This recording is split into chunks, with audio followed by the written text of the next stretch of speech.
The back is gonna drag. What's up everybody, welcome back to the channel. Today we've got some S13 content for you. We are finally going to do these headlights. So the housings and stuff are fine, but none of the bulbs work. It actually from the body shop came back missing a lot of bulbs. So I had to order all new ones. We also had a pretty good windstorm last night and this whole thing came unglued. Another quality thing done by the body shop. You can see the glue he tried to use to put this back in, which probably not the right glue. There's stuff coming off everywhere. Honestly, this is probably gonna fly off on the freeway on my way up to the yard. And so I've got it mostly jammed in there, hopefully enough to stay in on the freeway, but realistically, there's no glue. Another thing that's going on is the trunk won't open anymore, and I'm not sure why.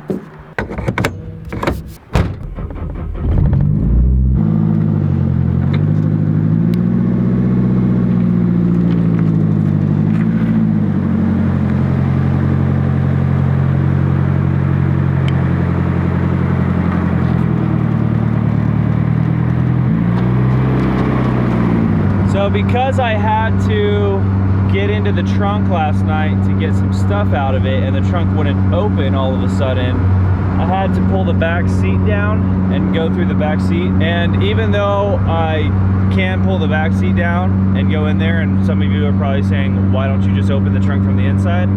I have strut bars back there, and so it makes the gap small enough that I can't actually fit all the way through there.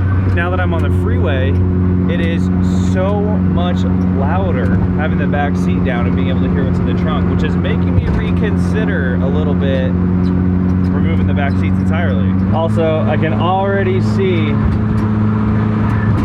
that the molding around the window is coming out, so hopefully that stays in well enough to not just go flying out on the freeway. A few inches later. I just pulled off the freeway because I noticed some smoke coming out of the car. You see it? My temp gauge was reading normal. Wow, there's stuff spraying everywhere. It smells like coolant. Now that I'm out of the car and looking at it, this windowsill is leaving like glue and all over my paint, so I'm just ripping this stupid thing out. I'm pissed today. Today is not a fun car day. I called Dave and we were kind of walking through some things. Maybe a clogged radiator? Here's what's weird. This is what's weird about this, because there's fluids all over the hood, all over the passenger side of the engine, so it was spraying from somewhere. My temperature gauge was reading totally normal. My coolant overflow still has fluid in it. The radiator is not even close to hot to the touch. If anything, cold. The cap comes off no problem, doesn't spray, but the valve cover is hot to the touch, so the motor's definitely overheating.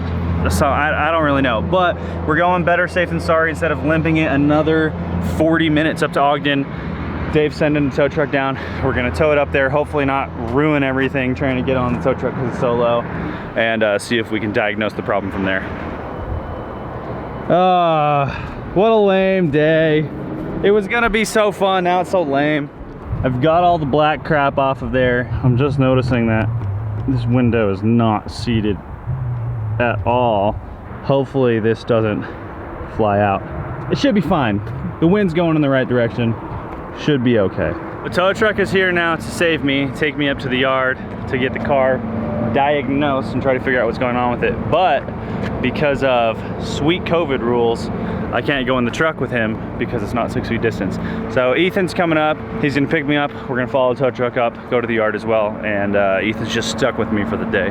Now the predicament starts of the car being so low, it's gonna be hard to get on the tow truck. While we're sitting here, head to the merch store. Air fresheners just got added, help me pay for the tow. Pretty low. We're pulling out every possible piece of anything that could help get this onto the trailer without destroying everything. Even if we get the front on, the back is gonna drag a lot probably.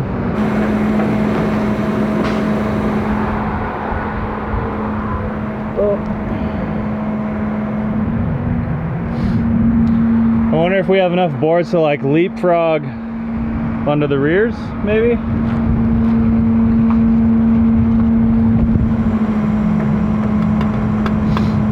Yes!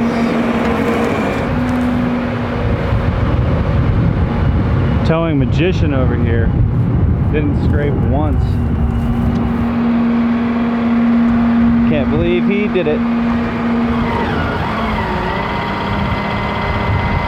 Thank you, Ethan, for coming to pick me up off the side of the road. You betcha. I always say I have two groups of friends that are both very small groups and they're complete opposites. One group is the group that will drop whatever they're doing, come pick me up off the side of the road, no matter what's get out of bed yeah. to come get you. They'll do whatever to come help me out, whenever, wherever, whatever. Ethan's in that group, Dave's in that group. The other group of friends is the opposite, where no matter what the situation is, no matter what the favor is, they'll say no because they're lazy pieces of shit and they don't actually care about anybody else besides themselves. I'm not gonna tell you who falls into that group, but I definitely have a few of those. If you feel called out, it's you. We've officially made it to Ogden, and now the offloading process begins, which is hopefully a little easier now that we kind of know what we're in for.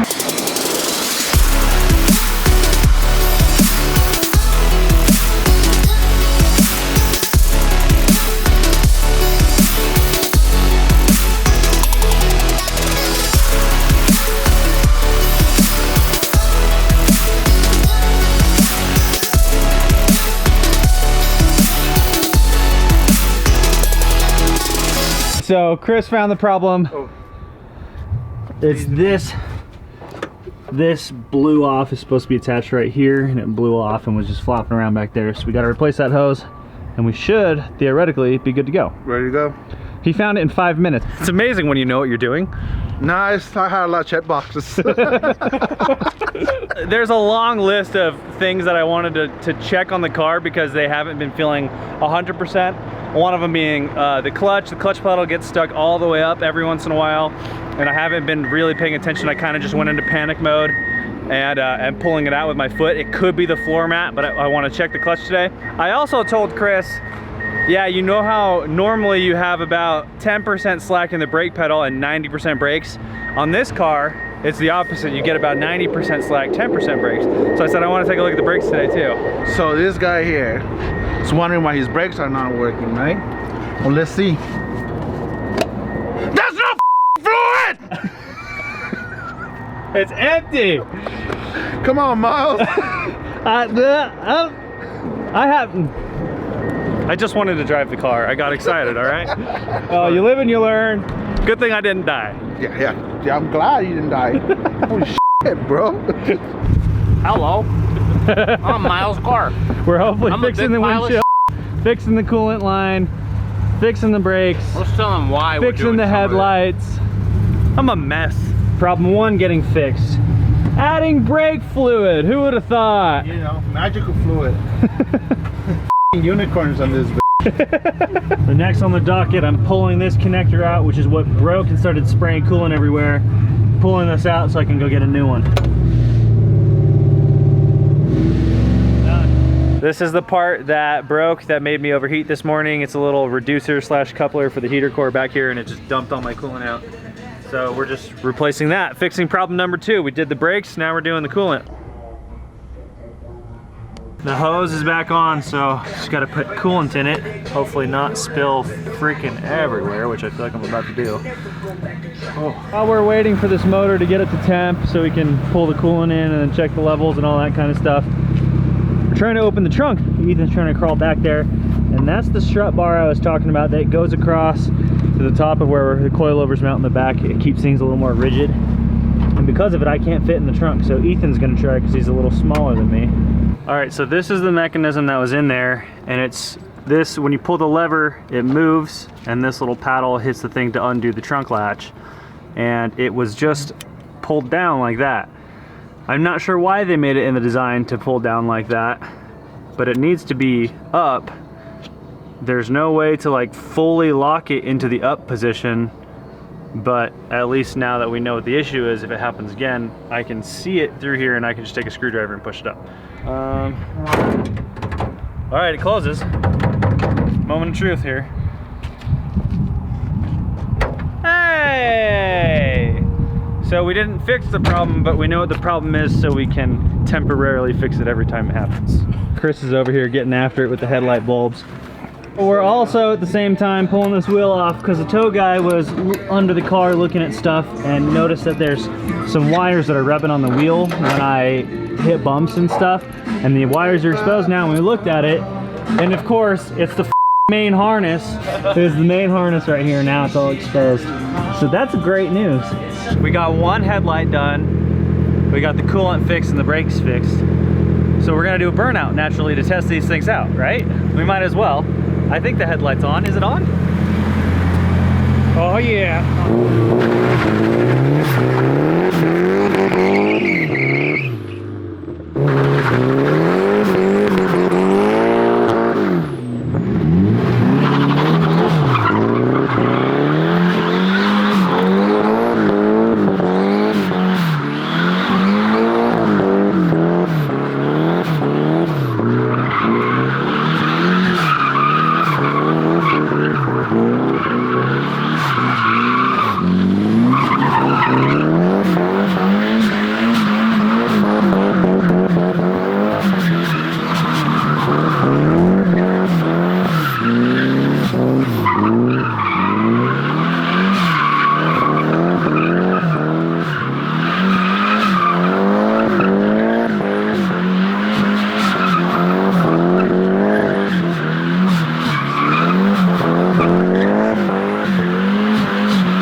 At least according to the gauge, it's still at a good temp. I don't actually know. Who knows? I'll never know anymore forever for the rest of this car. And there's its resting place for the next couple weeks because the windshield seal that I got mad about and ripped out, that's 2 weeks back ordered.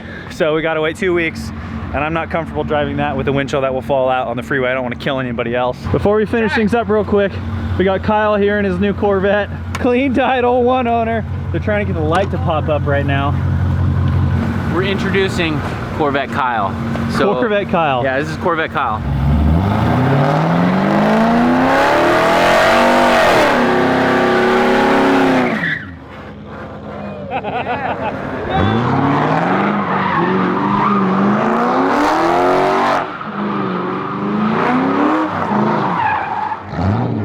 Oh my God.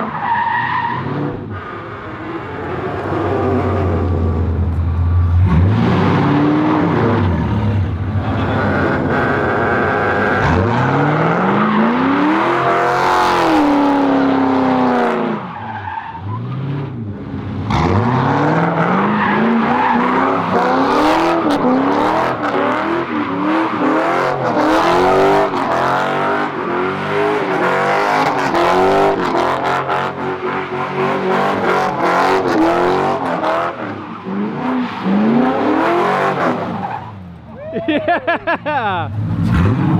Huge fan of that. Dude, congrats on your new car. This thing's badass. Does donuts better than the Explorer. Oh, he's fixing the hood. There you go. Taught me that. It's just fiberglass. All right, and on that note, this video is done. Almost nothing got finished because that's just how it goes sometimes. We're 2 weeks back ordered on the gasket for the windshield, so it's just gonna sit here because I don't want to drive around with a windshield that'll just go flying out on the freeway and kill somebody. Anything I needed to get done. Yeah, Dave got nothing done because he spent the whole day helping me instead. But project car, that's just how it goes sometimes. So I'm parking it next to the giveaway Cadillac. If you want to win this CTSV, which is currently getting its wheels powder coated, it's getting big brakes, it got coilovers, it's also getting a lot of Go Fast goodies from Texas Speed. If you want to win that car, hit the link in our bio, go to powercultperformance.com, buy some merch, get entered to win. That could be yours. We are giving it away. Subscribe to the channel, head to the website. We'll see you on the next video.